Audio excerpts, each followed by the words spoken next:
চলো আজ লাস্ট দিন পুরীতে। আজ বাড়ি ফেরার পালা, মানে কলকাতায় ফেরার পালা।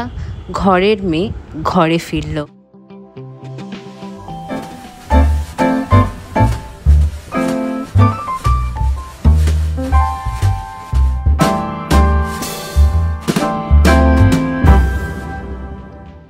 আগের ভ্লগে এই ভিউটা তো তোমরা দেখেইছো, কারণ এটা ব্যালকনি থেকে এই ভিউটা দিয়েই টাটা করে বেরিয়ে পড়লাম কলকাতার উদ্দেশ্যে। আর আমরা 5টার সময় বেরিয়ে জগন্নাথ দেবকে প্রণাম করে ব্রেকফাস্ট খেয়ে, ব্রেকফাস্টে পুরি সবজি নিয়েছিলাম। সবজিটা খুব একটা ভালো করেনি, গরম গরম পুরি ছিল। আর এই ওয়েদারটা খুব ভালো, তো চেষ্টা করবো বাড়ি অবধি পৌঁছে যাওয়ার। আর খাচ্ছি এখানে একটুখানি খেয়ে নিই, তারপরে বেরোবো। যে গাড়ি বাবা মা ওদিকে আছে। এই পুরো হায়দ্রাবাদ কলকাতা টু হায়দ্রাবাদ, এই যে টোটাল যে একটা ব্যাপার হয়েছে না, এই যে একটা ট্রান্সফরমেশন হয়েছে, এতে আমার একটা শিক্ষা হয়েছে। যতই যাই হোক না কেন, যেখানেই যাই না কেন, বাড়ির মতো একটা সুন্দর জায়গা, বাড়ির মতো শান্তি কোথাও নেই। আমরা সকাল সকাল বেরিয়ে গেছিলাম, এটা ঠিক দুপুরবেলা, যে আমরা এই সুন্দর হাইওয়ে দিয়ে সোজা চালিয়ে চলে যাচ্ছি নিজের বাড়ির উদ্দেশ্যে, নিজের শান্তির উদ্দেশ্যে। আর সবথেকে বেশি আনন্দ মনে হয় 3 মাস আমার বাবাই হয়েছে, যে আমি আর মা বাড়ি ফিরে আসছি এবং নিশ্চিন্ত। মাঝখানে একটু আমার পিসির মেয়ের বাড়ি গেছিলাম, কারণ ওদের বাড়ি বালেশ্বরে। ফর সাম প্রিভিয়াসি লেভেল আমি জিনিসটা দেখাইনি। আর সোজা আমাদের পথ চলে এলো আমাদের শান্তির কুঠির, আমার বাড়ি। ড্রাইভ করতে করতে সন্ধে হয়ে গেল। সানসেটটা দেখো কি সুন্দর। 4টে খুব ইম্পর্ট্যান্ট লেসন শিখেছি।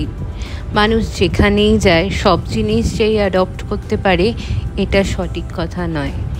স্যাক্রিফাইসটা যেরকম দরকার, সেরকম নিজের আনন্দটাও সব থেকে বড় জিনিস, সব থেকে ইম্পর্ট্যান্ট জিনিস। সেই আনন্দ, লিভিং এবং সব মিলিয়েই এই লাইফটা খুব ইম্পর্ট্যান্ট সবার জন্য। পৌঁছে গেলাম কলকাতার দিকে।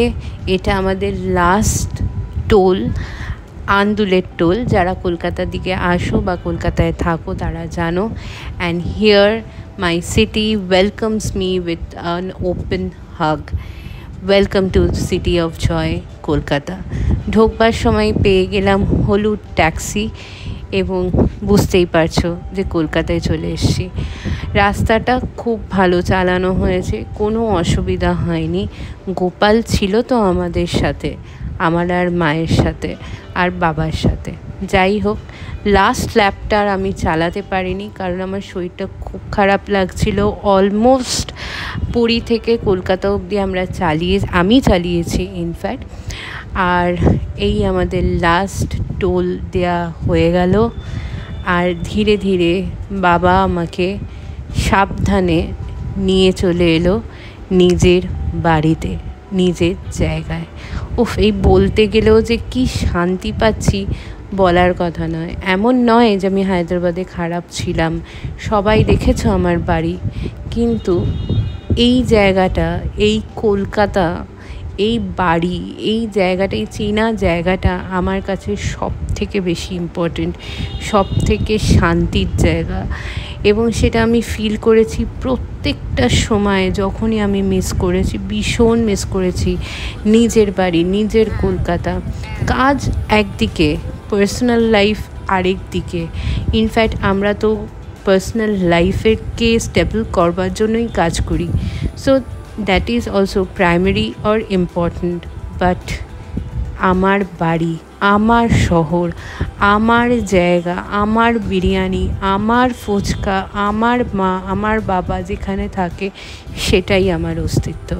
এবং এই শহরে আমার বাঁচা, এই শহরেই আমার সব কিছু। এই শহরের ভাষা আমার সব থেকে চেনা। এই শহরের মানুষগুলোকে দেখলে বুঝতে পারি যে তারা কী চায়, যতই যাই হয়ে যাক না কেন। আর থ্যাঙ্কস টু বাবা, যে এই সুন্দর জার্নিটা আমাকে প্রেজেন্ট করেছে। আগেরবার তো বাবার মা অনেকটা রাস্তা চলে গেছে, বাবার মা না থাকলে সত্যি সত্যি আমার এই জীবনটা হয়তো এতটা সুন্দর, সেফ, সিকিওর হতো না। Thank you for that once more. আর ঢুকে গেলাম কলকাতায়। বিদ্যাসাগর সেতু দুপার দিয়ে গঙ্গা যেরকম দেখতে দেখতে গেছিলাম সেরকম দেখতে দেখতে চলে এলাম। রাত্রি তখন অলমোস্ট 9টা 9:30 বাজে, কারণ আন্দুলে ঢুকতে ঢুকতে আমাদের অলমোস্ট 2 ঘন্টা জ্যামে আমরা পড়েছিলাম। রাত্রিবেলা একটু সাবধানেও গাড়ি চালাচ্ছিলাম। কলকাতায় ঢুকে নিঃশ্বাস নিয়ে আরামসে দিনটা শেষ করলাম। হায়দ্রাবাদ টু কলকাতা, কলকাতা টু হায়দ্রাবাদ, এই পুরো জার্নিটা আমার সারা জীবনের জন্য আঁকা রইল মনের কোঠায়। আর যেটুকুনি ক্লিপস তোমাদের দেখাতে পারি সেইটুকুনি দেখালাম। পুরীতে প্রথম অনেক বছর পর পুজো দেওয়া, প্রথমবার ধ্বজা ওড়ানো, সব কিছু দেখে সাবধানে কলকাতায় ফিরে আসাটা আমাদের কাছে একটা চ্যালেঞ্জ ছিল। ধীরে ধীরে এগিয়ে গেলাম বাড়ির দিকে। বাড়িতে ফিরে জানো কি করেছি? ফুচকা খেয়েছি প্রাণ ভরে। মনে আছে সেই ফুচকার রিয়াকশন, মানে পানিপুরির reaction. So if you like my channel, if you like my video, please like, share and subscribe.